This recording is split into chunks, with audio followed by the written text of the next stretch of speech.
Boa noite a todos e a todas. Estamos ao vivo e a cores nessa terça-feira meio chuvosa para darmos continuidade à nossa conteúdo da nossa aula de Direito Tributário 2. Essa aula está sendo gravada, seria a nossa 8ª aula e seria então a primeira aula da unidade 2. Cumprimento a todos, ao Eugênio, a Antonella, a todos que estão aqui. Nós temos 7 pessoas aqui, o Douglas, Nicole, Miriam, Tatiane, Thiago, estão chegando todos. E depois, quem chegar atrasado pode assistir essa aula posteriormente. A Tatiane também está chegando. Então, todos estão já ligando seus aparelhos. E nós vamos, então, iniciar essa nossa primeira aula da unidade 2, que seria a nossa 8ª aula do semestre, certo? Então, se todos estão ouvindo bem, a imagem está boa. Quero, então, desejar a todos uma ótima semana, né? Nós já concluímos a unidade 1, já fizemos a prova, já corrigimos a prova, e agora nós temos que entrar num assunto muito importante, que é o processo administrativo tributário, certo? E no final do semestre, aí por novembro, nós vamos estudar os processos judiciais tributários. Então, agora, nesse momento, nós temos que entender por que da existência do processo administrativo tributário, para que ele serve, qual o conceito, quais são os objetivos, quais são as finalidades do processo administrativo. Então, nós vamos iniciar hoje esse estudo. Deixo todos bem à vontade para interromper a aula, se quiserem. Eu gravei essa aula na parte da manhã, mas faço questão de gravar novamente para vocês aqui ao vivo. Se vocês quiserem assistir também a aula da manhã, fica disponível. Coloquei já no YouTube, no meu canal, então quem quiser assistir no YouTube, fica à vontade. Essa aula já está disponível no YouTube, mas nós vamos fazer aqui o mesmo procedimento que eu fiz na parte da manhã, onde nós vamos então discutir um pouco sobre o processo administrativo tributário. Nós iniciamos falando, e eu gostaria de fazer um release, um resumo do que vocês já viram em direito tributário até hoje, para a gente poder embalar esse assunto de hoje, certo? Então, o que eu queria dizer para vocês? Que aquilo que vocês estudaram no direito tributário 1 e estão estudando no direito tributário 2 tem uma ligação muito íntima, logicamente. O professor Gabriel, que provavelmente tenha sido professor da disciplina de direito tributário 1, ele falou inicialmente, logo nas primeiras aulas, ele falou que o direito tributário brasileiro se apresenta dentro de um sistema tributário. Um sistema tributário. O que é um sistema? É um conjunto de coisas. Um sistema é um conjunto de coisas. Então, em matéria tributária, sistema significa dizer o que na prática? Que nós começamos o direito tributário pela Constituição, que é a lei maior do país. Então, lá no artigo 145, a Constituição começa a tratar de tributação. A primeira coisa que é feita lá no artigo 141 é apresentar as possibilidades de instituir os tributos, ou seja, são apresentadas as espécies tributárias possíveis de serem instituídas no Brasil. Lá no artigo 145, então, a União, Estados e municípios poderão instituir os seguintes tributos. Vejam que tributo é um gênero, que se divide em espécies. Esse artigo 145 fala isso, ele apresenta tributos como gênero e já define, no inciso 1, 2 e 3, as espécies tributárias. Então, fica claro que a Constituição é que inaugura esse assunto na legislação brasileira. Não poderia ser diferente. A Constituição é o documento maior e é exatamente na Constituição que nós temos que buscar a base de todo o direito brasileiro, certo? Porque nós estamos num Estado democrático de direito, como diz o artigo 1º da nossa Constituição. Então, o Estado democrático de direito pressupõe que o direito, será produzido, e as pessoas terão que obedecer o que está prescrito em lei. Então, o próprio inciso 2 do artigo 5º, dos direitos fundamentais, diz que ninguém é obrigado a fazer ou deixar de fazer alguma coisa, senão em virtude dele. Isso decorre do Estado democrático de direito. Então, as espécies tributárias apresentadas inicialmente no artigo 145, como o Douglas colocou muito bem aqui, são impostos, taxas e contribuições de melhoria. É isso o que diz no artigo 145. Logo em seguida, no 148, tem o empréstimo compulsório, que não deixa de ser também aceito hoje pela doutrina como sendo uma outra espécie tributária. O governo pega emprestado um valor em dinheiro, depois precisa devolver esse dinheiro, certo? Num prazo conforme definido na lei que instituir o empréstimo compulsório. E nós temos as contribuições sociais, que se dividem em contribuições sociais propriamente ditas, as contribuições sociais previdenciárias, as contribuições sociais sobre o domínio econômico, né, como é a CID, essa sobre o combustível, e etc. No artigo 149, que define as contribuições sociais, lá está dito que a União, é privativo da União instituir contribuições. Mas nós sabemos que tem contribuição de iluminação pública nos municípios, que os municípios têm contribuição previdenciária dos seus servidores, se tiver regime jurídico próprio de previdência.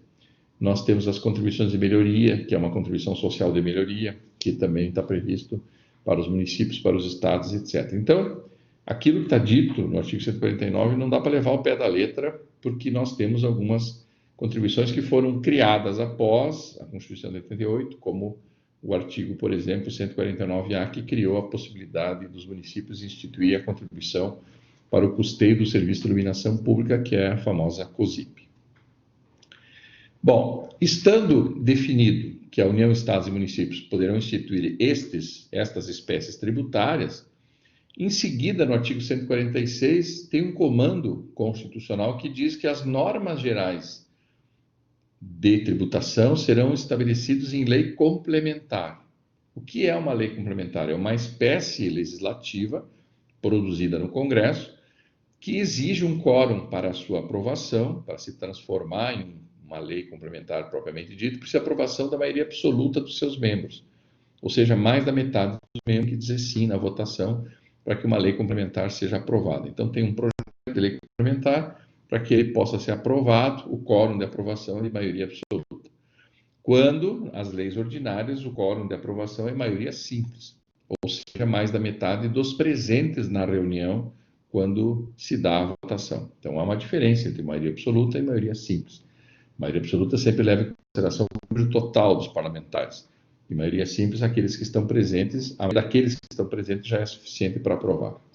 Se a Constituição define as espécies tributárias, define que uma lei complementar tenha que tratar dos assuntos das normas gerais de tributação, o que é um sujeito passivo, o que é um sujeito ativo, o que é um crédito tributário, o que é um fato gerador, o que é prescrição, o que é decadência.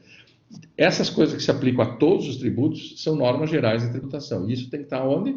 Em uma lei complementar. Como é que é entendida essa lei complementar hoje? Código Tributário Nacional, códigos tributários estaduais, os códigos tributários municipais. Então, pelo princípio da simetria constitucional, os municípios precisam produzir uma norma complementar que chama-se Código Tributário Municipal. Os estados também terão os seus códigos, e já têm os seus códigos tributários estaduais, e a União continua com aquele Código Tributário Nacional de 1966, que, embora tenha sido produzido por lei ordinária, porque na época não tinha lei complementar ainda, hoje aquela lei é recepcionada no mundo jurídico brasileiro como uma lei complementar.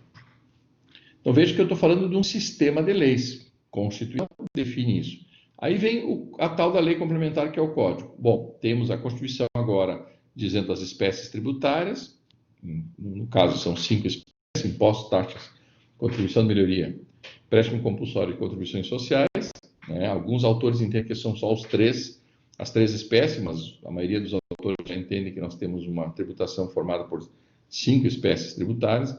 A Constituição manda fazer uma lei complementar, e ela já está pronta, que é o Código Tributário Nacional, para definir as normas gerais de tributação, e depois tem que instituir os tributos conforme a Constituição prevê, que é por lei ordinária. Quando não pede na Constituição que a instituição do tributo seja por lei complementar, é porque automaticamente tem que ser instituído por lei ordinária. Certo? Então, não se institui, por exemplo, nos municípios, os tributos no Código Tributário Municipal. Se institui os tributos nos municípios por lei ordinária, assim como se institui nos estados e assim como se institui na União os tributos, no caso impostos, taxas e contribuições, por lei ordinária específica, a cada um uma lei específica. Bom, então nós estamos falando de uma Constituição, de uma lei complementar e das leis que instituem os tributos. E vejam que a Constituição já delimita quais são os impostos, a espécie impostos para cada ente da federação. Então, os impostos da União, artigo 153. São 7 incisos. Artigo 154, o artigo 154 prevê os impostos residuais, que são outros impostos que poderiam até ser instituídos, que até hoje nunca foram. Apenas 6 dos 7 do artigo 153 a União instituiu até hoje. Então, nós temos 6 impostos federais em vigor. O artigo 155 prevê os impostos que pertencem aos estados: PVA, ICMS e o ITCB, Imposto de Transmissão Causa-Mortes. Esses são os 3 dos estados. E os municípios gozam do direito, possuem o poder, a competência para instituir 3 impostos também, né? O IPTU, o ITBI na transmissão do bem imóvel, o IPTU pela propriedade do bem imóvel e o ISS, que é o Imposto sobre Serviço. Então vejam que esse sistema tributário ele parte da Constituição já praticamente moldado. Depois ele remete às normas gerais a uma lei complementar e diz que por lei ordinária, né, implicitamente, isso está dito na Constituição, por lei ordinária deve ser instituído, então, na prática, por lei, os tributos. E a partir de então, os estados, os municípios e a União têm que cobrar o tributo. Por que a União, estados e municípios precisam cobrar os tributos? Para se sustentarem. Não há como administrar a coisa pública, fazer política pública sem tributação. A tributação é o oxigênio da administração pública. Sem tributação, não há como administrar a coisa pública. Porque as pessoas não doam espontaneamente parte do seu patrimônio para o Estado porque gostam da figura do Estado. Embora o Estado tenha sido instituído, criado pelo ser humano, o ser humano não gosta de alimentar o Estado espontaneamente. Por isso que no artigo 3º da lei complementar, que trata das normas gerais de tributação, leia-se aí Código Tributário, nós temos a definição clara do que é um tributo, um gênero tributo. O gênero tributo tem definição legal, tem um conceito operacional legal posto no artigo 3º do CTN. Vocês já viram isso, estou repetindo, apenas para introduzir a matéria de hoje, que é o processo administrativo fiscal, ou processo administrativo tributário. Então, o que diz o artigo 3º do Código Tributário Nacional? Que tributo, preste atenção na paciência que eu vou ter para definir essa frase e interpretá-la. Tributo é toda prestação pecuniária compulsória, vírgula. Assim está escrito no artigo 3º. O que é uma prestação? É um pagamento. O que é pecúnia? Dinheiro. E o que é compulsório? Obrigatório. É aquilo que é obrigatório. Então, todo pagamento em dinheiro de forma obrigatória é o início da definição de um tributo. Tributo é toda prestação pecuniária compulsória, vírgula. Em moeda, como diz aqui o Douglas, está aqui o texto, em moeda ou cujo valor nele se possa exprimir. Então, ou em reais, que é a nossa moeda atual, ou em unidades fiscais, que às vezes os municípios, os estados aderem, criam essas unidades fiscais. Então, às vezes a gente paga tributo em UFM, unidade fiscal monetária, unidade fiscal municipal. Teve já o FIR, teve outras formas de expressão da moeda.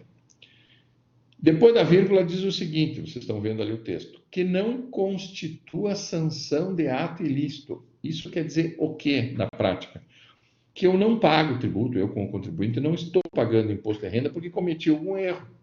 Eu não estou sendo castigado ao pagar o tributo. Eu não ultrapassei um sinal de trânsito. Aí é uma multa de trânsito, não é tributo. Porque tributo não constitui sanção de ato ilícito.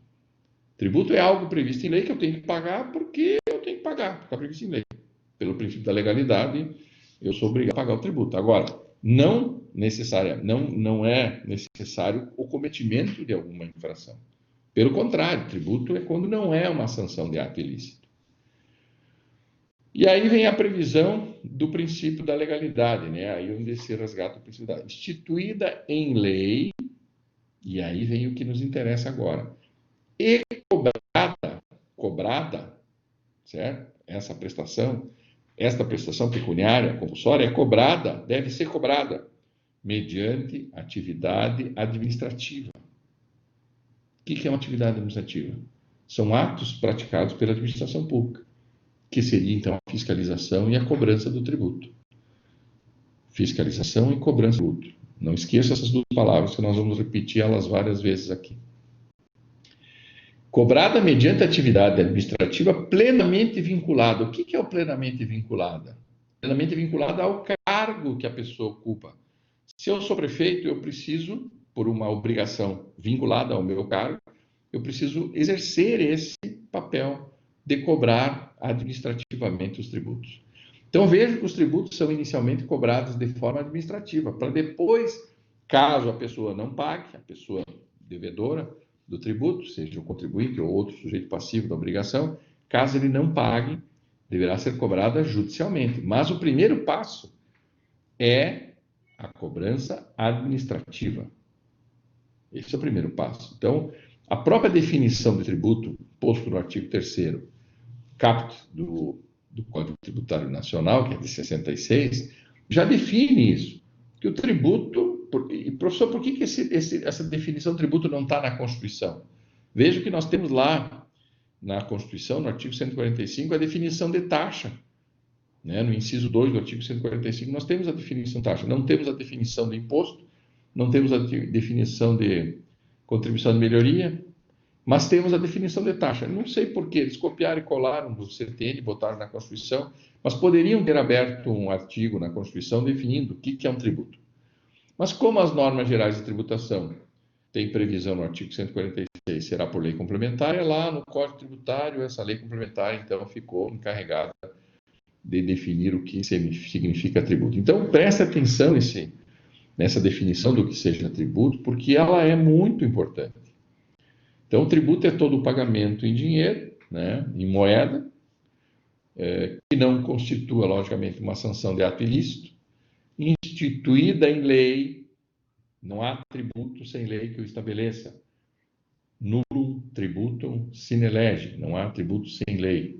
E essa lei tem que ser anterior, ou seja, tem que publicar a lei, aguardar, segundo o artigo 150, né, aguardar 150, inciso 2 e inciso 3, que são as anterioridades, aguardar da publicação da lei que criou o tributo ou majorou o tributo, no mínimo 90 dias, e também só exigir o pagamento no exercício seguinte, que são as duas anterioridades, a comum do inciso 2 e a noventena do inciso 3 do artigo 150. Então, vocês viram isso já com o professor Gabriel, né, muito batido esse artigo 150, onde apresenta algumas vedações, né, ao poder de tributar. Então, o Estado tem o direito de instituir os tributos, mas ele precisa respeitar o artigo 150. E um dos respeitos ao artigo 150 é o referente às anterioridades comuns e vejo que no inciso 1 também diz que não pode cobrar tributo retroativo à data da publicação da lei, acerca de um fato que aconteceu antes da lei, que é o inciso 1. O inciso 2, anterioridade comum, inciso 3, anterioridade nonagesimal. Tem que aguardar também 90 dias. Então, eu estou explicando aqui algo que vocês já viram, né? Só para dar um destaque a essa definição de tributo, porque nessa definição de tributo é que nós temos esta obrigação, né? Ao definir o tributo, foi colocada a obrigação ao gestor, né, o chefe do poder, através dos seus servidores, que ele coordena, que ele comanda, que ele administra, que ele gerencia, né? Então, o administrador público é aquele que coordena, gerencia o serviço público, né, os atos administrativos praticados pelos seus servidores, e na definição do tributo está dizendo que o tributo, depois instituído por lei, ele deve ser cobrado mediante atividade administrativa plenamente vinculada, ele deve ser cobrado. Não é uma opção cobrar um tributo ou não, é uma obrigação, é um poder-dever do Estado. E quem exerce o dever? E quem exerce o poder estatal? São pessoas. Então, quem se elege prefeito tem a obrigação de cobrar os tributos municipais instituídos. Quem se elege governador tem a obrigação de cobrar os tributos estaduais instituídos em lei. E quem exerce o cargo de presidente da República também tem obrigação. Vejam que essa cobrança administrativa, essa atividade administrativa de cobrança, né, ela é exercida pelo Poder Executivo, ela não é exercida pelo Legislativo, que institui os tributos. O Legislativo institui os tributos quando aprova a lei tributária, mas quem cobra efetivamente, quem exerce essa atividade plenamente vinculada, é o Executivo. Depois ele repassa parte da tributação arrecadada para o Judiciário e parte da arrecadação tributária para o Legislativo. Ou seja, o Executivo é que domina, possui o caixa único da União, dos Estados e municípios.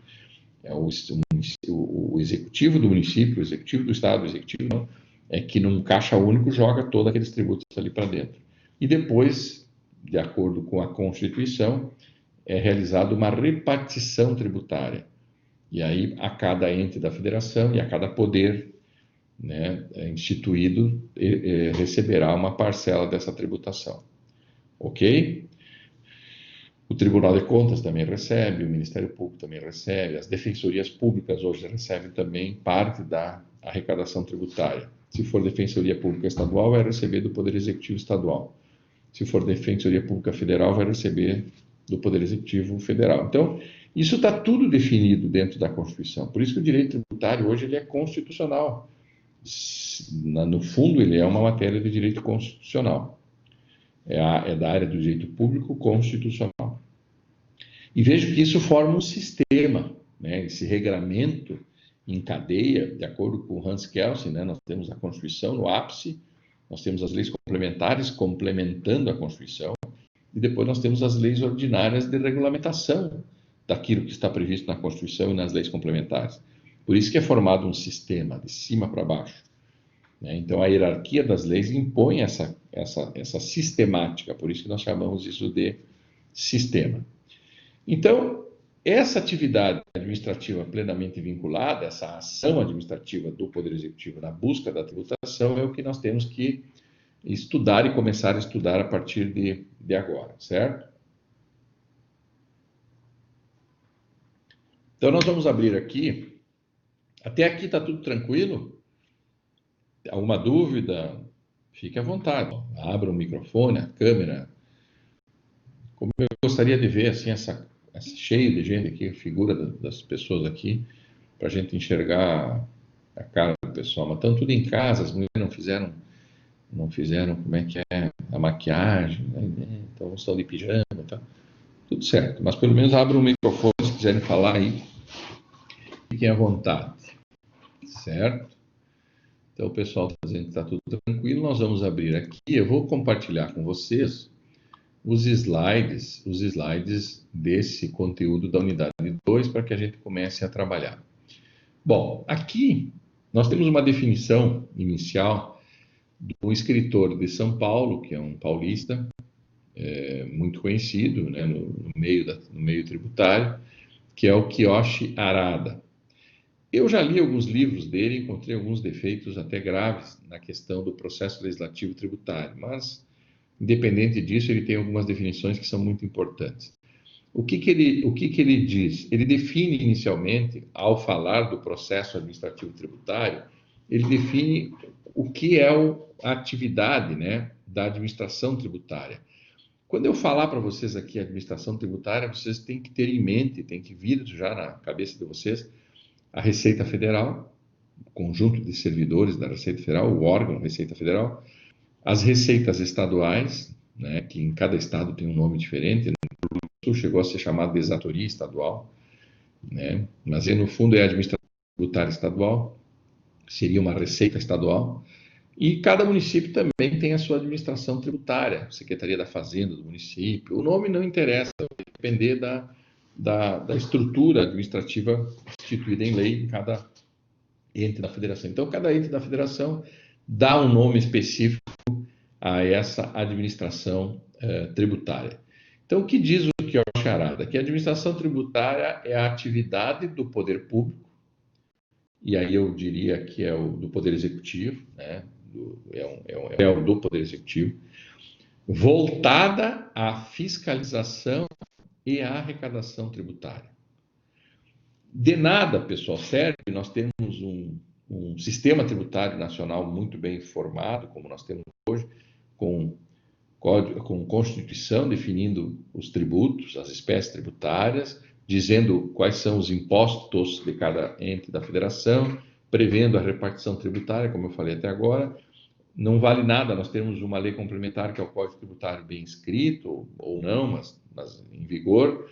Nós termos as leis instituindo tributos, se a administração pública, leia-se Poder Executivo, não faz o quê? A fiscalização e a arrecadação do tributo propriamente dito. Então, esse órgão da administração tributária, leia-se Receita Federal, Receita Estadual ou Receita Municipal, é o órgão dentro do ente federativo encarregado, né, voltado para a fiscalização e arrecadação tributária. Então, se me perguntarem assim, de forma direta, professor, qual é o papel da Receita Federal?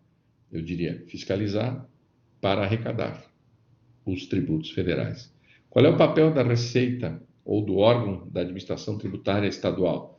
Fiscalizar para arrecadar os tributos estaduais. Qual a função?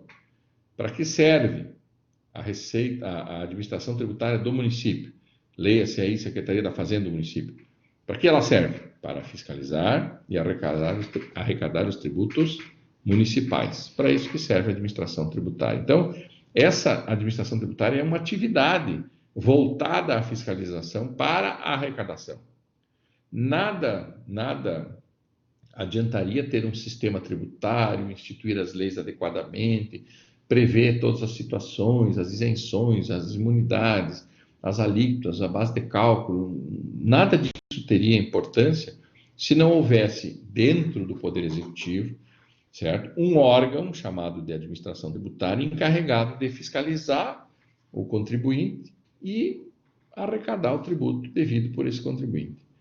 Professor, mas não teria que ser automático isso? As pessoas não teriam que ler a lei tributária ou as leis tributárias dentro desse sistema que o senhor fala e agirem de acordo com o que está prescrito em lei e pagar o tributo? Não seria isso o adequado? Seria. Claro que seria o adequado. Mas me digam se isso é feito assim, de forma pacífica.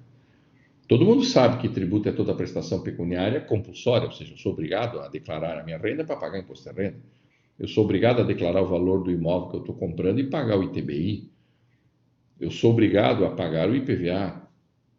Tem alguns tributos que são lançados de ofício que a gente não escapa de pagar, sob pena de ficar irregular. Mas há outros tributos que são lançados pelo próprio contribuinte. Por exemplo, o IPI. É o próprio industriário que diz quanto fabricou e quanto vendeu e por quanto vendeu. E depois ele calcula o tributo e deposita o valor. Aí entra o quê? Essa atividade administrativa tributária, para poder enxergar na fiscalização se ele declarou certo, se ele não omitiu informação e se ele pagou corretamente de acordo com os cálculos realizados. Então, vejam, a administração tributária é uma atividade do poder público, leia-se aqui Poder Executivo, voltada à fiscalização para pegar quem? Aqueles que não pagam corretamente. Se todos pagassem de acordo com a lei, objetivamente falando, não haveria necessidade de um órgão da administração tributária. Com certeza não haveria. Ou, se nós tivéssemos, por exemplo, um tributo único no país, em que fosse ligado à movimentação financeira e que todo mundo movimentasse o seu dinheiro através de banco, nós teríamos uma fiscalização eletrônica, né, muito simples, muito fácil de fazer, e todo mundo pagaria na movimentação financeira um valor X, que seja lá 5% sobre a movimentação financeira, e nós extinguiríamos todas essas outras espécies tributárias e faríamos uma arrecadação automática sem necessidade de uma fiscalização. Porque a fiscalização é eletrônica pelo Banco Central em cima das movimentações financeiras de cada pessoa, física ou jurídica. Aí vem a pergunta, mas professor, por que não se faz isso? Por que não se estabelece, não se cria um tributo, né, um imposto único sobre movimentação financeira para acabar com essa administração tributária toda, essa atividade aí de fiscalização e arrecadação? Porque é um sistema. Hoje nós temos um sistema de arrecadação, de fiscalização e arrecadação. Mas onde é que vai parar o fiscal, o auditor fiscal, o delegado da Receita Federal, o papel da Polícia Federal que acompanha os fiscais federais. Cara, isso desarticula todo um sistema que gera emprego, que gera renda para muitas pessoas. Então, existe uma pressão muito grande, né, por parte dos próprios servidores que fazem parte da administração tributária, como membros dessa atividade ligada à fiscalização e à arrecadação, que não deixam acontecer isso, não vai acontecer. Isso é uma utopia, isso é um sonho futuro que, quem sabe, um dia possa acontecer. Parece que alguns países já estão adotando isso. O Paraguai tem um imposto único de 10% sobre tudo, mas não sei como é que funciona a questão da fiscalização e arrecadação. Parece que na Nova Zelândia também existe uma unificação que facilita essa questão. E vejam que se tu transforma todas essas espécies tributárias em um só, e liga isso a uma movimentação financeira, tu pode diminuir o valor, inclusive, porque em função de que todo mundo vai pagar de forma isonômica, sem poder, né, sem poder fugir do pagamento especificamente, que é a palavra mais certa, né, ausentar-se do pagamento, a arrecadação seria muito maior e as pessoas pagariam muito menos. Só que nós teríamos um contraponto aí, que seria esse sistema montado aí dentro da administração tributária que emprega muita gente. E que tem força, né, política, etc. e tal. Tudo iria para a União e os estados e os municípios não abrem mão do seu. Claro, né, Douglas? Mas é assim, ó, se tu tivesse uma reforma tributária na Constituição que determinasse que o imposto único sobre movimentação financeira fosse, por exemplo, de 5%, e que o município teria 2%, né, uma forma de repartição, e os estados mais 2%, e aí se repartiria esses 2% da arrecadação em função do número de habitantes, por exemplo, e a União ficasse lá com 1%, ou diferente, a União com 2%, e os estados com 1%, e o município com 2%, que é onde mais precisa de dinheiro dos municípios, teria que estabelecer isso, né? Não é que o município e os estados abririam mão, não. Eles abririam mão da arrecadação própria, mas teria, nessa previsão constitucional, uma forma de repartição que se adequasse às necessidades de cada ente da federação. Eu entendo que isso nunca vai acontecer. Tem alguns que dizem, professor, mas aí a pessoa não vai movimentar no banco o dinheiro, vai movimentar em dinheiro vivo. Pois é, daí teria que acabar com o dinheiro vivo. As pessoas teriam que usar o banco necessariamente, de forma compulsória, cartão de crédito, cartão de débito, ou cheque, ou tudo que passasse por dentro das agências bancárias. Mas aí o pessoal ia dolarizar, nós teríamos uma dolarização, o pessoal ia passar a usar dólar. É um problema também, é uma possibilidade. Por isso que isso tem que ser muito bem estudado, tem que ser muito bem estabelecido, não dá para ser assim, não é tão simples. Por isso que eu digo, é uma ideia, mas não é uma ideia que se possa estabelecer de forma tão simplista. Tem que ter cuidado, né? Alguns países que tentaram fazer isso, houve uma migração da movimentação financeira para uma moeda estrangeira, no sentido de fugir dos bancos para não pagar o tributo, que é possível. Vejam que quando nós tínhamos a CPMF no Brasil, durante 12 anos, era uma contribuição pela movimentação financeira, destinada à saúde pública. Já havia gente dizendo que o dinheiro era desviado da saúde pública, já havia os empresários, como não podiam negar informação, omitir informação sobre movimentação financeira, porque eles dependiam da movimentação financeira bancária, eles pagavam sem poder esconder, então eles fizeram uma campanha contra a CPMF, porque era o único tributo que eles não podiam fugir do pagamento. Se a pessoa industrializa, ela consegue esconder lá parte da sua industrialização, para não pagar IPI. Se a pessoa tem um comércio, ela consegue esconder o que vendeu, às vezes, para não pagar ICM. Se a pessoa presta serviço, ele consegue esconder o serviço para não pagar ISS. Mas sobre movimentação financeira, dificilmente uma empresa de porte vai conseguir movimentar financeiramente o dinheiro vivo. Ele vai ter que usar a rede bancária na importação, na exportação, na compra de mercadoria, matéria-prima e etc. E tal. Mas não é um assunto específico nosso aqui, eu só estou dando como exemplo para dizer que se nós tivéssemos uma simplificação em matéria tributária no país, não fosse essa colcha de talho, essa alegoria carnavalesca que nós temos, né? Já tem um autor que fala isso, né? Não sei se é o Hugo de Brito Machado ou é o Eduardo Sabag. Eu já ouvi dizer, um tributarista dizer que o Brasil ele trata a tributação como se fosse um carnaval, né? Uma alegoria.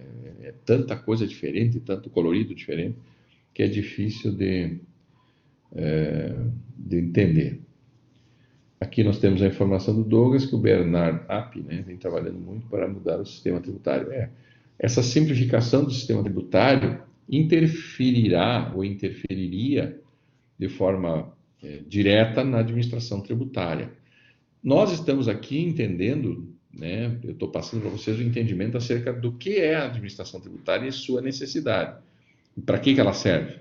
Então, ela está voltada especificamente para esse trabalho de fiscalização e arrecadação.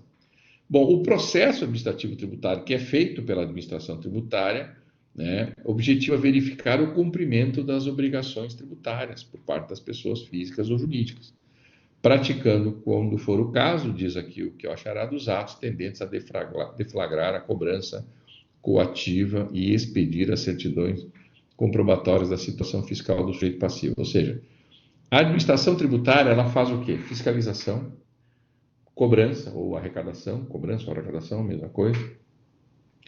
Ela emite certidões de dívida ativa ou certidões negativas ou certidões positivas. Ela inclui os inadimplentes num cadastro, isso é o trabalho também da administração tributária, certo? E, por fim, ela encaminha os créditos tributários inscritos em dívida ativa, no caso da União, para a Procuradoria da Fazenda Nacional, para promover a execução fiscal desses créditos tributários. Então, vejam que, de forma muito simples, simplista, né, a administração tributária, que é o assunto inicial nosso aqui nessa unidade 2, ela é uma atividade administrativa voltada à fiscalização e arrecadação. Mas ela também, né, se encarrega da emissão das certidões, da verificação dos parcelamentos tributários, dos pagamentos efetivamente realizados. Então, hoje há uma informatização muito grande em matéria tributária e os fiscais, auditores fiscais, trabalham muito, né, com essas questões de informações via internet, etc. e tal. Mas não abandonaram ainda o trabalho da fiscalização em loco, né, em empresas, em lojas, em comércios, e também fazem algumas batidas, algumas apreensões de equipamentos para ver se não cometeram, né, se o sujeito passivo da obrigação tributária não cometeu crime tributário, etc, etc. Então, de forma resumida, o que disse o Kio Acharada, na sua definição do que seria administração tributária, são órgãos, né, da administração pública voltada, diga-se, órgãos do Poder Executivo, que faz parte da administração pública, voltada à fiscalização e arrecadação tributária, além de outros procedimentos voltados à coação na arrecadação, a forçar as pessoas a cumprirem a legislação tributária. Então, para isso que serve a famosa administração tributária no Brasil.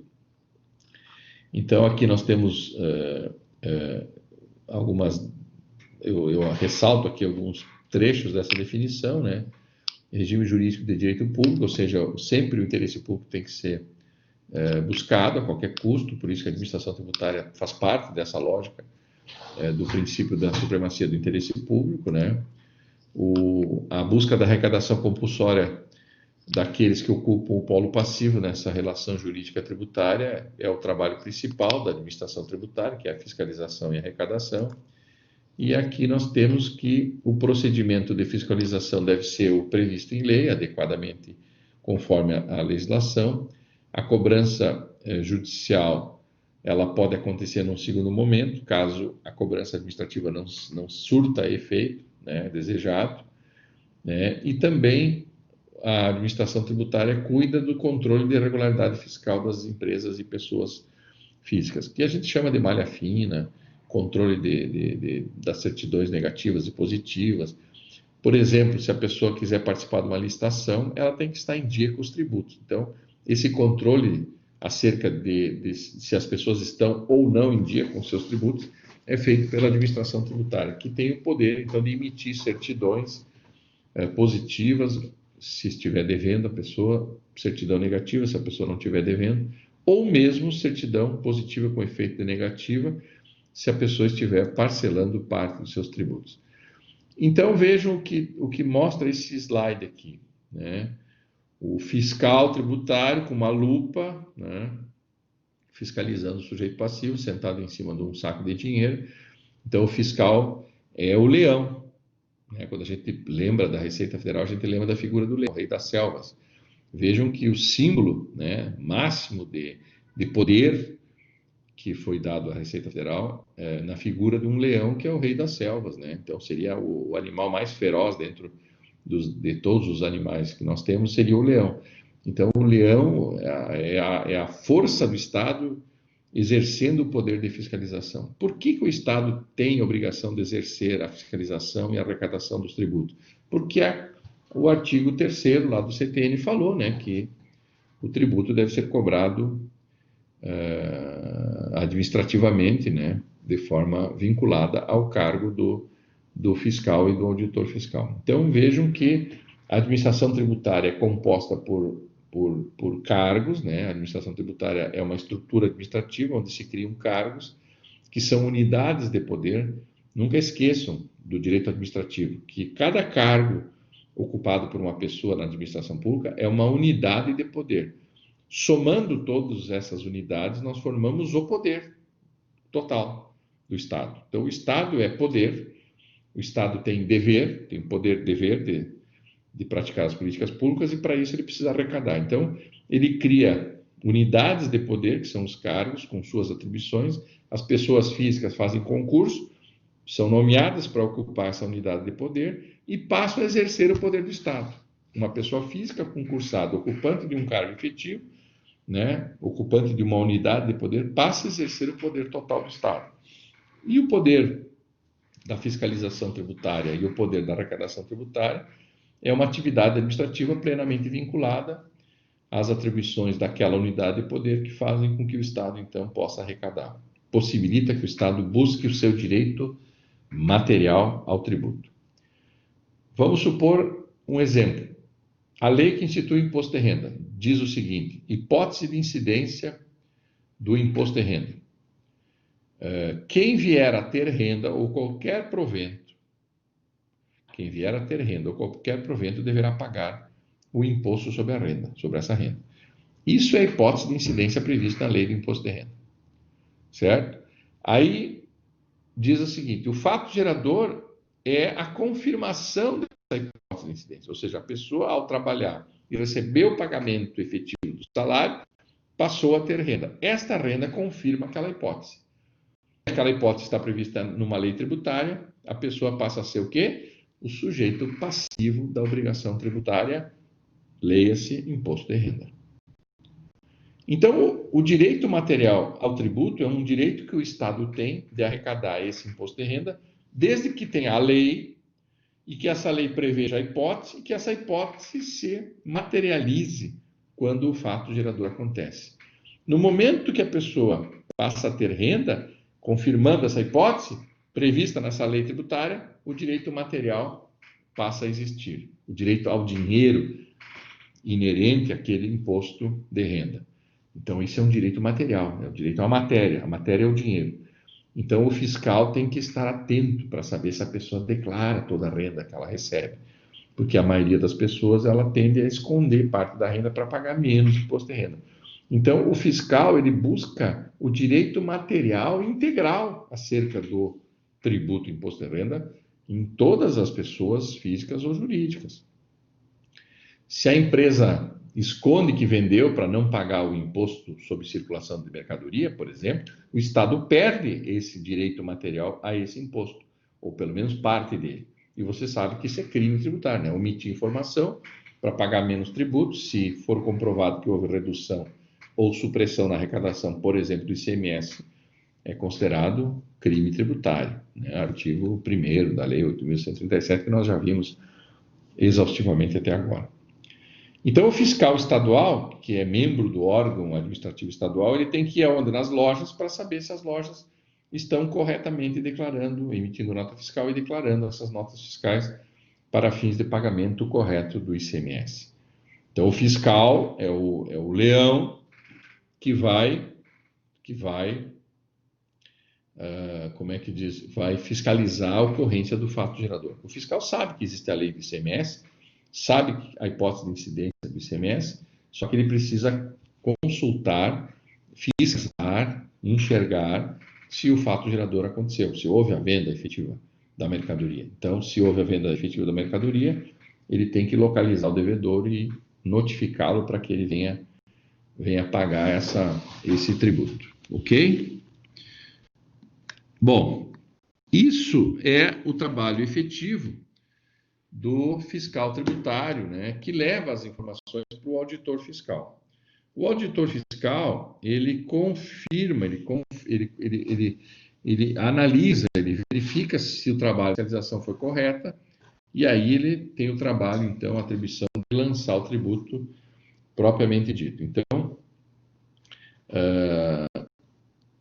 ele é o responsável por fazer essa conferência, essa vistoria, essa auditoria, né? Por isso que ele é chamado de auditor, acerca do trabalho realizado pelo fiscal. Bom, os processos administrativos fiscais, né, são sequência de atos administrativos visando a arrecadação. Então, o processo administrativo fiscal ele tem uma natureza, né, jurídica pública, né, e ele se divide em 5 espécies. Nós temos o processo, por exemplo, de determinação e exigência do crédito, que eu estou mostrando para vocês aqui, que é basicamente a fiscalização para lançar o tributo, para exigir o crédito tributário. E nós temos 4 processos administrativos tributários que são de interesse dos contribuintes, que é o processo de consulta acerca da interpretação das leis tributárias, a repetição de indébito, que significa pedir de volta um tributo pago indevidamente. Existe o processo de parcelamento dos débitos, que a pessoa está devendo, mas quer pagar por mês, não quer pagar à vista. Então, às vezes, surgem leis de refis, né, que possibilitam esses parcelamentos, e aí tem que há que abrir um processo de parcelamento.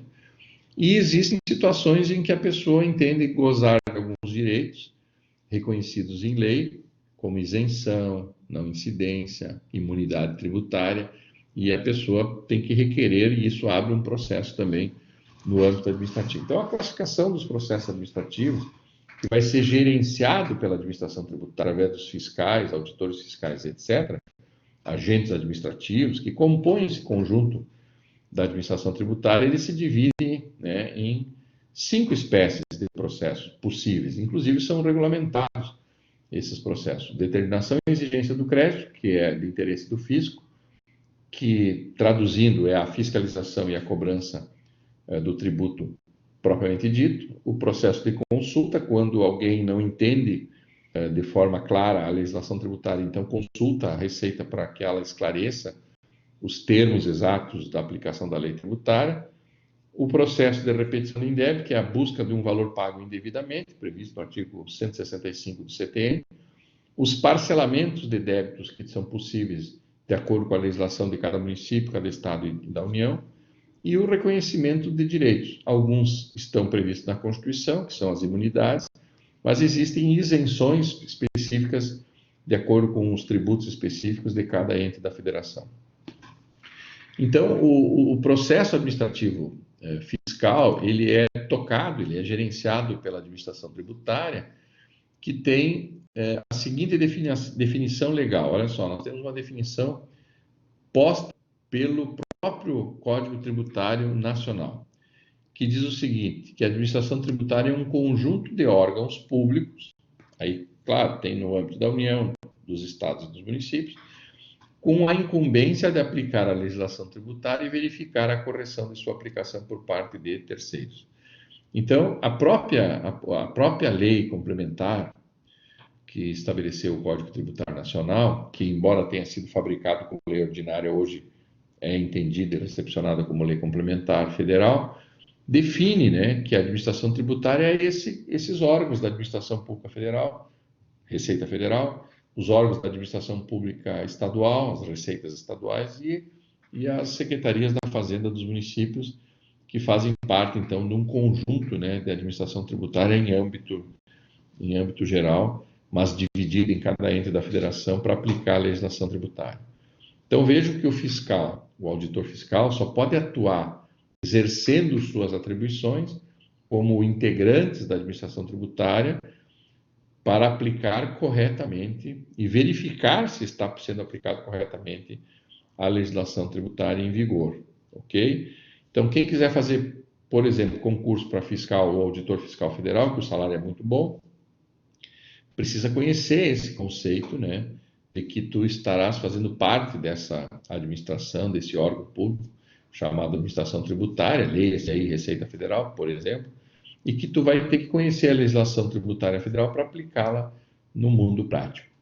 E no fundo, a Receita Federal, ela se estrutura, né, e contrata pessoas através de concurso, né, ocupantes dessas pessoas de unidades de poder, que são os cargos efetivos, né, os cargos de provimento efetivo, são pessoas que precisam entender a legislação acerca da tributação federal para exercer essas atividades ou exercer as suas atribuições do cargo. E isso representa o Estado arrecadador, o Estado fiscalizador. Então, o processo administrativo tributário é o meio pelo qual a administração tributária vai se movimentar na busca da arrecadação dos tributos. Se eu pudesse resumir isso de forma clara, eu diria assim, que o processo administrativo tributário é o meio pelo qual os membros da administração tributária trabalham, como eles conduzem a fiscalização e a arrecadação, que é consequência da fiscalização. Então, a administração tributária é o conjunto de pessoas, né, e de órgãos que compõem esse conjunto sistemático de fiscalização e arrecadação dos tributos no Brasil atualmente, ok? Então, o que envolve, na prática, a administração tributária? Fiscalização para arrecadação administrativa e, caso não surta efeito essa arrecadação administrativa, a cobrança judicial. Professor, a cobrança judicial foge do processo administrativo tributário? Sim, foge. Não tem nada a ver. A cobrança judicial é no âmbito da justiça, certo?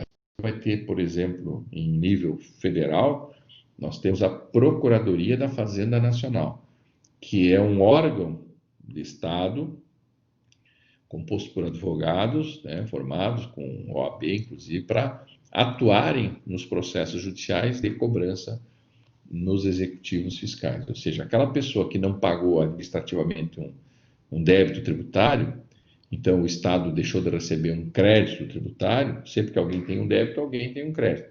O Estado tem um crédito tributário, o devedor tem um débito. Sempre que o devedor não cumpriu com as suas obrigações tributárias e foi exigido no âmbito administrativo, e ele deixa de cumprir com essas obrigações, ele terá o seu nome e a sua dívida inscrita em dívida ativa, será emitida uma CDA, isso é o trabalho do auditor fiscal, e o auditor, então, depois de um tempo, ele envia essa informação, essa certidão de dívida ativa, para a cobrança judicial. No âmbito no âmbito federal, melhor dizendo, nós temos a Procuradoria da Fazenda Nacional, que se incumbe de fazer esse trabalho judicial de cobrança dos tributos, certo? Ou seja, aquilo que é crédito tributário e aquilo que é crédito não tributário também, por exemplo, uma multa de trânsito, também será cobrado mediante atividade judicial. O que nós estamos aqui na unidade 2 é tratando do processo administrativo apenas, que se inicia com a fiscalização, depois vai para a notificação administrativa para que a pessoa venha pagar o tributo. Caso a pessoa não cumpra com essa obrigação, a tentativa administrativa se esgota, a cobrança judicial é imposta, né, através da execução fiscal. Então, nós temos aí na execução fiscal, né, lei de execução fiscal, vou colocar aqui para vocês, que é chamada de LEF, é a lei número 6.830 de 1980. Essa é a lei de execução fiscal, que nós vamos ver na unidade 3. Na unidade 3 nós vamos trabalhar a lei de execução fiscal. Como é que deve ser a petição inicial de execução, como é que é o despacho do juiz, o que o juiz vai dizer no seu despacho inicial. Nós vamos interpretar de forma rápida a Lei de Execução Fiscal, a LEF, que é a 6.830. Então, aqui, nós temos o que envolve, então, qual o trabalho envolvido na administração tributária, e que se dá através de processos administrativos, como nós vimos anteriormente. Então, esses órgãos da administração tributária, pessoal, a partir de 2003, notem que passou a gozar de um status de atividade essencial para o funcionamento do Estado. E não poderia ser diferente, né? O inciso 22 do artigo 37 diz que as administrações tributárias, leia-se aí Receita Federal, Receita Estadual, Receita Municipal e Receita do Distrito Federal, são considerados, então, pela Constituição como atividade essencial ao funcionamento do Estado brasileiro. Quando a gente fala Estado, União, Estados e Municípios e Distrito Federal. Qual é a consequência da Constituição considerar essa atividade essencial ao funcionamento do Estado? Eu vou dar um exemplo, por exemplo. Vou dar um exemplo. Se tu tiver no município um limite de gasto com o pessoal da administração pública, estourando o limite máximo previsto, por exemplo, na Lei de Responsabilidade Fiscal, vamos supor que uma prefeitura, né, um prefeito esteja gastando por mês mais de 54% da sua receita corrente líquida com o pagamento dos servidores, ele precisa diminuir esse gasto. Ele tem um prazo para isso, né, imposto pelo Tribunal de Contas. Qual é a atividade que ele não vai poder mexer? Qual é os servidores que ele não vai poder reduzir contratos, que ele não vai poder demitir se estiver estourando esses limites constitucionais e da Lei de Responsabilidade Fiscal? Os servidores que trabalham na administração tributária, fiscais, auditores fiscais. Como eles são essenciais ao funcionamento do Estado, eles não podem ser tocados, não podem ser mexidos. Então, eles têm quase que uma vitalicidade hoje garantida aos juízes e promotores. Mas isso surgiu através dessa emenda 42, que incluiu, né, essas situações essa previsão de essencialidade. Então, quem fizer concurso para fiscal tributário, para auditor fiscal, tem uma garantia a mais depois do estágio probatório, né, que já dá uma certa estabilidade no cargo. Ele tem essa outra garantia ligado à atividade, que é uma atividade essencial ao funcionamento do Estado, a não ser que ele cometa um crime funcional, que nós vimos, né, na lei dos crimes tributários, existe o crime praticado por fiscais e que se agrava se ele estiver na função, né, inclusive as penas, as sanções aplicadas ao servidor público que trabalha na fiscalização e na arrecadação tributária, ele cometendo o crime, ele vai ter a pena, então, inclusive aumentada de 1/3 a 50%, foi o que eu perguntei até na prova, e isso fecha essa informação agora. Então, essa atividade da administração tributária, ela é considerada essencial. Se o município tiver dinheiro para comprar um carro, e está em dúvida se vai comprar um carro para a administração tributária, para a Secretaria da Fazenda, por exemplo, ou para a Secretaria de Esporte ou de Turismo, é lógico que tem que comprar um carro para ajudar na fiscalização e na arrecadação tributária. Por quê? Porque é uma atividade essencial ao funcionamento do Estado. Nesse caso, o Estado aqui seria o município, né? Então, estou dando exemplo do município, porque isso às vezes acontece. Se tiver que comprar equipamento de informática mais moderno, compra-se para a administração tributária e não para outro setor. Primeiro, privilegia. Por quê? Porque a administração tributária é que vai trazer mais dinheiro para poder comprar os outros equipamentos dos outros setores. Então, não adianta eu sucatear a administração tributária, porque sucateando como administrador público a administração tributária, eu estarei sucateando o município como um todo. E nós temos que resolver isso através de um aumento da arrecadação para que possa o Estado funcionar adequadamente. Além disso, foi incluído como competência do Senado, olha só, uma avaliação periódica, né, da funcionalidade do sistema tributário nacional, estrutura e componentes, e o desempenho das administrações tributárias. Então, o Senado Federal tem essa missão também, essa incumbência, eu diria, constitucional, de avaliar periodicamente o funcionamento das administrações tributárias, se está funcionando, se estão cobrando, se estão fiscalizando adequadamente. Então, o Senado faz esse papel.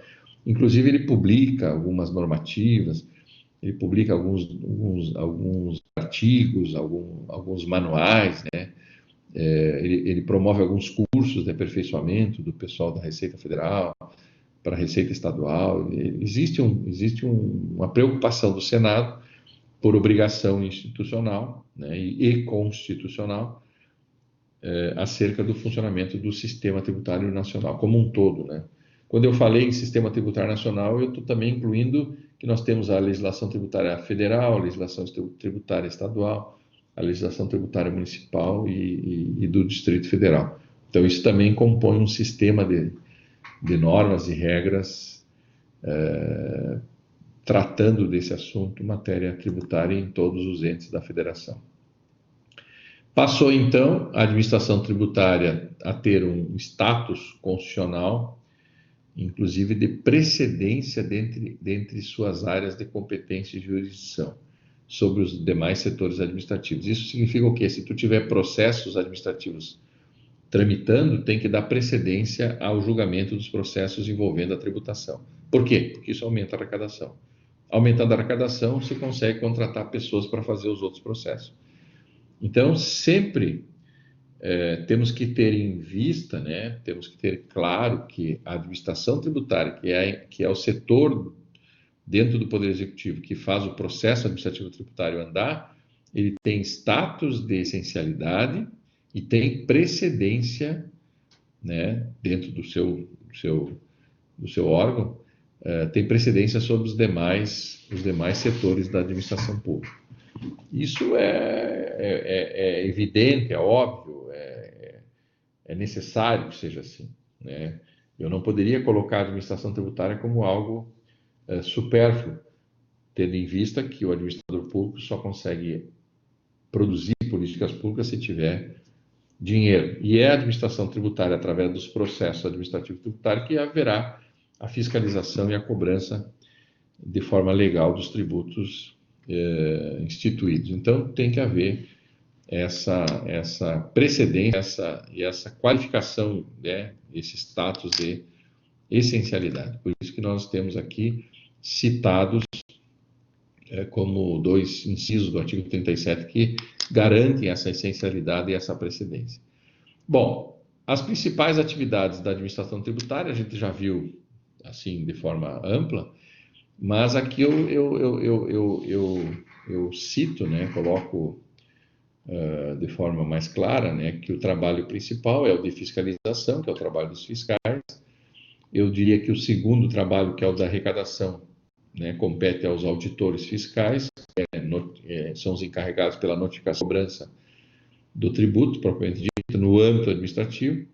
Caso a pessoa não pague, né, pessoa física ou jurídica, sujeito passivo, de forma ampla, não pague o tributo, o auditor tem que inscrever em dívida ativa e emitir uma certidão para fins de cobrança judicial. Então, as principais atividades da administração tributária é fiscalizar, notificar as pessoas para que façam o pagamento, né, fiscalizar, lançar o tributo, constituir o crédito e cobrar, notificar para que a pessoa venha pagar. Se ela não paga, inscrever em dívida ativa, emitir uma certidão para que haja a cobrança, então, judicial, que é o que possibilita a cobrança judicial. E, por fim, a atividade da administração tributária é o trabalho de emissão das certidões, controle dos que pagaram, controle dos que parcelaram, controle dos que não pagaram, incluir o nome dessas pessoas no cadastro dos inadimplentes, né, fomentar, né, alimentar, aliás, os programas de computação hoje, que são os da Receita Federal, da Receita Estadual e Municipal, no sentido de que essas certidões sejam corretamente emitidas. Se a pessoa não está devendo, a pessoa tem o direito de extrair uma certidão negativa. Se a pessoa está devendo, vai sair uma certidão positiva. Se a pessoa está devendo e parcelou o tributo devido, ela tem direito a uma certidão positiva com efeito negativo. Então, fiscalizar, arrecadar, escrever em dívida ativa, enviar para a cobrança judicial e emitir as certidões negativas ou positivas com efeito de negativa, são as atividades principais da administração tributária. Então, professor, se eu for fazer concurso para fiscal, se eu for fazer concurso para auditor fiscal, são esses os trabalhos que eu vou desenvolver. Sim, mas para isso precisa conhecer a legislação. Como é que eu vou fiscalizar uma empresa se eu não conheço a legislação tributária que atinge aquela empresa? Como é que eu vou fiscalizar a arrecadação inerente ao imposto de renda se eu não conheço as leis que trabalham o imposto de renda no país. Então, tem que ter um conhecimento técnico, um treinamento, para que possa exercer o trabalho de fiscalização, de auditoria, de emissão de certidões, de controle de acordos tributários, como compensação, transação tributária, que são possibilidades também de pagamento que nós temos na legislação. Então, vejam que o trabalho do fiscal e do auditor fiscal, além dos agentes administrativos que compõem a equipe, são ligados à aplicação correta da lei durante a fiscalização, durante também a cobrança, né, ou arrecadação do tributo propriamente dito. Então, essas são as atividades. Como é que o processo administrativo tributário se desenvolve? Baseado numa legislação posta em 1972. Vejam que lá na época ainda do governo militar, né, da ditadura militar, nós tivemos um decreto-lei publicado que dispõe até hoje sobre o processo administrativo fiscal e dá outras providências. Como isso era um decreto-lei que tinha força de lei na época e não foi revogado até hoje, ele passou a ser a lei do processo administrativo tributário. Então, a lei do processo administrativo tributário, que vocês vão precisar estudar para os concursos públicos, se fizerem nessa área tributária, é o decreto 70235 de 72. E em 2011, houve uma regulamentação, em função do que o decreto é antigo, é de 72. No governo da presidente Dilma, nós tivemos um decreto publicado de regulamentação do antigo decreto. Então, como aquele antigo decreto tem força de lei, agora foi produzido um decreto de regulamentação daquela lei. Então, vejam o que diz a ementa do decreto 75/74. É o decreto que regulamenta o processo de determinação, leia-se aí fiscalização, e exigência dos créditos. Significa o quê? Os lançamentos tributários. Além do processo de consulta relativo à interpretação da legislação tributária e aduaneira, além da classificação de mercadorias e outros serviços a cargo da Receita Federal. Então, esse decreto 75/74 é o decreto de 2011 que regulamentou a lei que foi estabelecida por decreto-lei na época de 72, que é o 70235. Então, esses dois decretos precisam ser sabidos, precisam ser conhecidos para quem for fazer concurso na área tributária e quem for trabalhar, por exemplo, em despacho aduaneiro aqui no Porto de Itajaí, quem for trabalhar com importação e exportação, porque esses dois instrumentos legais, eles são o que nós diríamos o Código de Processo Administrativo Tributário propriamente dito. Então, se tu tem um Código de Processo Civil, tu tem um Código de Processo Penal, na área tributária, em nível federal, tu tem dois decretos que regulamentam como tu deve peticionar, quais os prazos, o que é uma impugnação, o que é um recurso administrativo, o que é uma impugnação administrativa, qual o prazo para impugnar, qual o prazo para recorrer das decisões administrativas, o que tu pode arguir no recurso, como é que é feita a contagem dos prazos, se é dia útil, se é dia corrido, o que é um dia normal, o que é um dia útil para a Receita Federal. Então, quem for trabalhar processo administrativo fiscal, que a gente chama de PAF, processo administrativo fiscal, precisa conhecer efetivamente esses dois decretos. Nós vamos ver algumas coisas, na aula que vem eu vou abrir esses dois decretos e nós vamos visualizar alguns artigos e aí nós vamos comentar algumas coisas acerca desses dois decretos que são, em outras palavras, o Código de Processo Administrativo Fiscal, ok?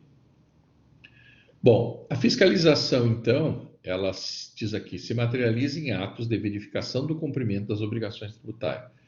Isso é evidente, né? Um fiscal de tributos, ele busca conhecer, né, o fato gerador do tributo que dá origem à obrigação tributária. A lei, o fiscal já conhece. As hipóteses de incidência para a cobrança daquele tributo, o fiscal conhece.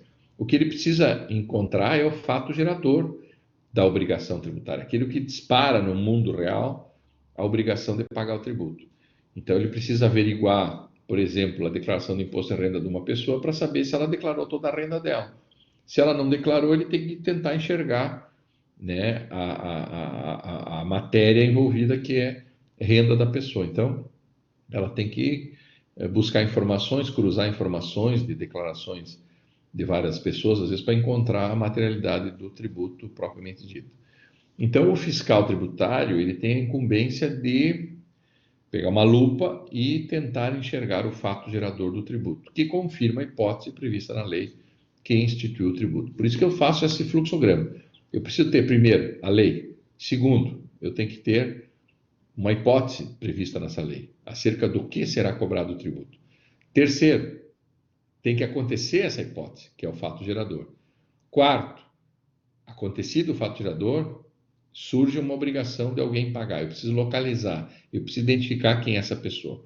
E aí entra o auditor faz esse trabalho. Ele pega as informações do fiscal, ele pega a lei, a hipótese, ele pega a informação que houve o fato gerador e aí lança o tributo propriamente dito. Então, esse procedimento fiscalizatório é o exercício daquela atividade administrativa plenamente vinculada que eu li para vocês e citei, que o meu amigo Douglas colocou aqui no chat, que diz, ó, cobrado mediante atividade administrativa plenamente vinculada. Como é que eu cobro um tributo? Eu cobro um tributo se eu fiscalizar. Professor, mas se a pessoa declarou corretamente, bom, aí a fiscalização não precisa acontecer. Mas o normal não é isso. O normal é que as pessoas escondem o fato gerador para não pagar, ter obrigação tributária. Então, se esconder o fato gerador, é crime tributário, para não ter obrigação tributária e logo pagar menos tributo. Então, a atividade de fiscalização, ela se dá através de um processo, certo? Então, nós vamos ver como é que se desencadeia uma fiscalização. Às vezes é busca e apreensão de mercadoria, às vezes uma notificação de fiscalização, né? Um termo de abertura de fiscalização tributária, às vezes é um auto de infração, dá início a uma fiscalização também. Então, nós temos 3 situações em que o processo administrativo tributário se desencadeia. Então, o que faz o fiscal? Ele busca informações acerca do fato gerador. E isso tem que ser dentro de um processo, porque o processo é o que permite as pessoas exercerem o contraditório, a ampla defesa e etc. Então, o Eduardo Sabag, ele diz o seguinte, ó, o procedimento fiscalizatório traduz-se em um poder-dever cometido às entidades impositoras, ou seja, a União institui tributo, ela tem que exercer o poder-dever de cobrar o tributo. Por quê? Porque na definição de tributo está dito que ele será cobrado mediante atividade administrativa plenamente vinculado. Vinculado a quem? A quem instituiu o tributo. O tributo é municipal, foi instituído pelo município, tem que ser cobrado. O exercício do poder-dever do fiscal tributário tem que ser do município. Se o tributo é estadual, o poder-dever é do Estado, através dos fiscais tributários do Estado. Se o tributo é federal, o poder-dever será exercido pela Receita Federal através dos seus fiscais e seus auditores fiscais. Aqui nós temos no artigo 194 do CTN quem são as pessoas que podem ser fiscalizadas. Vejam como é amplo isso. Todo mundo, em tese, pode ser fiscalizado em matéria tributária. A lei definiu assim, ó, toda e qualquer pessoa, quer seja natural, que seriam as pessoas físicas, quer seja pessoa jurídica, né, seja natural ou jurídica, contribuinte do tributo ou não contribuinte, ou mesmo as isentas e imunes dos tributos ao qual está sendo fiscalizado. Então vejam que, no fundo, o toda e qualquer pessoa já definiria de forma clara quem pode ser fiscalizado no Brasil. Qualquer pessoa, seja ela física ou jurídica. Pode ser menor de idade, pode ser uma criança, pode ser uma pessoa com síndrome de Down, pode ser uma pessoa que seja tetraplégica, pode ser uma pessoa surda, cega. Eu estou dizendo assim todos esses exemplos para dizer que todo mundo pode estar sujeito à fiscalização, ou seja, ao exercício da fiscalização, que é esse poder-dever que o Estado tem de buscar efetivamente a determinação e exigir o pagamento do tributo.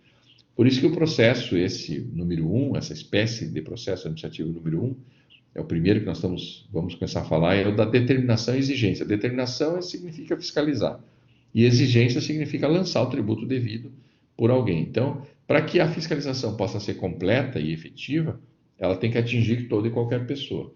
Professor, por que que eu vou fiscalizar a Univale, que é imune de contribuição previdenciária? Porque, às vezes, essa contribuição previdenciária da Univale não é devida pela imunidade, mas ela tem que recolher a contribuição previdenciária do seu empregado e recolher. Esse não é imune, o empregado não é imune. Então, eu fiscalizo alguém imune para ver se ele pagou e recolheu como uma obrigação tributária a parte de quem não é imune, que seria o empregado.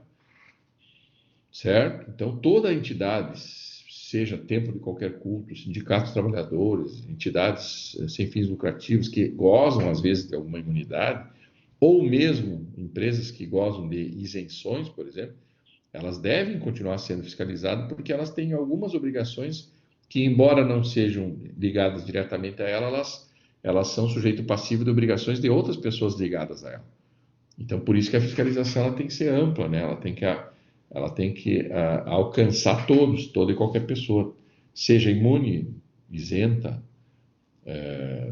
tendo não incidência, ou qualquer idade, né? Qualquer situação jurídica que ela possa gozar ou ter, ela pode sim ser objeto de fiscalização. Às vezes a Receita fiscaliza um imune para pegar quem não é imune. Às vezes ela fiscaliza o inquilino que declarou que pagou o aluguel, que é uma renda de alguém, para pegar aquele que não declarou a sua renda. E aí esse cruzamento de informação entre o inquilino e o proprietário pega o proprietário, embora o inquilino seja isento, às vezes, do imposto de renda, mas como ele pagou um certo valor em dinheiro, como aluguel, ele pode fazer esse valor parte da renda do proprietário que não declarou. Então, a fiscalização, ela fecha informações, ela cruza informações de todos os lados. Por isso que a lei permite, né, o Código Tributário Nacional, que é uma norma geral de tributação, permite que todos possam ser fiscalizados. E permite também o Código Tributário Nacional, como previsto no artigo 200, aqui na tela, que esses fiscais possam se valer do auxílio da força pública. Isso significa o quê? Força policial. Então, se tu ocupar um cargo de fiscal de ICM, por exemplo, né, no estado de Santa Catarina, por exemplo, e tu for fazer uma barreira aqui na Polícia Rodoviária Federal em Itapema para parar os caminhões para ver se todos possuem nota fiscal de venda, de compra, de venda, é lógico que tu não vai lá de peito aberto, até porque o fiscal não anda armado, ele não tem como é que é, permissão para andar armado, mas ele pode sofrer ameaça, né, do caminhoneiro, do transportador. Então, o fiscal se valerá desse artigo para requisitar a força policial para exercer o trabalho efetivo da fiscalização. Ok? Bom, aqui tem poder de polícia. Aqui eu quero até fazendo um parênteses aqui pelo que o Douglas coloca aqui. O poder de polícia, pessoal, é o poder de fiscalizar. É o poder que o Estado tem de fiscalizar alguém. Isso é poder de polícia. É o exercício desse poder dever de fiscalizar. O poder da polícia, vou escrever aqui, poder da polícia, vou botar em maiúsculo, da polícia é outra coisa. Veja, o fiscal tributário tem poder de polícia, de fiscalização, mas ele vai se usar do poder da polícia civil, ou da polícia militar, ou da polícia federal, para exercer o poder de polícia. Então, o poder da polícia é uma coisa e o poder de polícia é outra coisa. Poder de polícia, leia-se fiscalização. Poder da polícia é da entidade polícia, da entidade policial, certo? Então, o que diz aqui é que os fiscais, no desenvolver das suas atividades, no exercício das suas atribuições, ele exerce o poder de polícia e pode requerer a força do poder da polícia, civil, militar, estadual, federal, etc. Então, há que ter essa diferença, temos que fazer essa diferença, porque isso é claro. O exercício do poder de polícia que o fiscal tem, inclusive, possibilita a cobrança de taxa, né? Taxa, leia lá no artigo 145, inciso 2, né? Taxa decorrente do exercício do poder de polícia. Então, veja que o próprio exercício do poder de polícia estatal pode ser cobrado daquele que goze da fiscalização. professor, eu sou fiscalizado e eu tenho que pagar por ser fiscalizado? Sim, se tu for montar uma farmácia, vai ter uma vigilância sanitária que vai fiscalizar a tua farmácia e, em função disso, tu vai pagar uma taxa para ser fiscalizado. Ou seja, o Estado, em tese, não tem obrigação de fiscalizar gratuitamente uma atividade profissional tua. Então, a OAB nos cobra, por exemplo, uma taxa de fiscalização da atividade de advogado, que é a anuidade que nós estamos pagando, que alguns chamam de contribuição e tal, mas no fundo ela tem quase que o efeito de uma taxa de fiscalização. Então a OAB fiscaliza os que têm OAB e fiscaliza aqueles que advogam e não têm OAB também. É para isso que serve a OAB. É um órgão estatal, embora seja uma autarquia especial, é um órgão estatal criado em lei, né, com um estatuto próprio para exercer o poder de polícia. Veja que a OAB não tem poder da polícia, mas tem poder de polícia, que é o poder de fiscalização. Bom, na turma da manhã, pessoal, como nós já estamos há 1h21 falando, eu parei aqui nesse slide número 17, na turma da manhã. Então, como eu quero manter uma ordem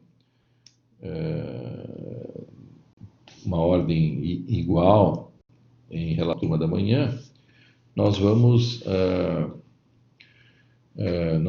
encerrar essa aula de hoje aqui nesse slide número 17.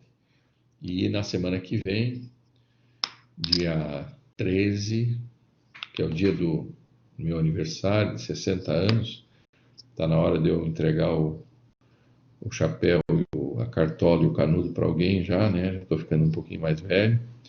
Então nós vamos, a partir da semana que vem, nós vamos desenvolver mais uma etapa desse conteúdo do processo administrativo tributário. Então, eu vou encerrar aqui para ficar parelho com a turma da manhã. Amanhã teve mais perguntas, né? E a aula durou 1h40 e poucos minutos. E aqui nós temos 1h22 minutos. Então, é uma aula que ficou um pouquinho mais curta porque não houve tanta intervenção dos alunos. Depende de cada turma o conteúdo. Então, essa aula, se vocês quiserem assistir essa aula da turma da manhã, que é igual a essa aula da turma da noite, que eu estou fazendo ao vivo aqui, vocês podem assistir também para complementar até porque ali tem várias perguntas de outros alunos que às vezes é interessante.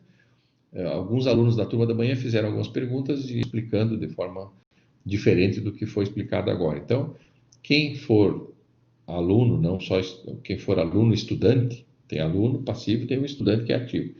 Quem for aluno e estudante e tiver interesse em aprimorar um pouco mais o conhecimento, poderá assistir também essa aula que está disponível.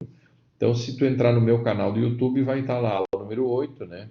Direito Tributário 2 e tal, ou processo administrativo.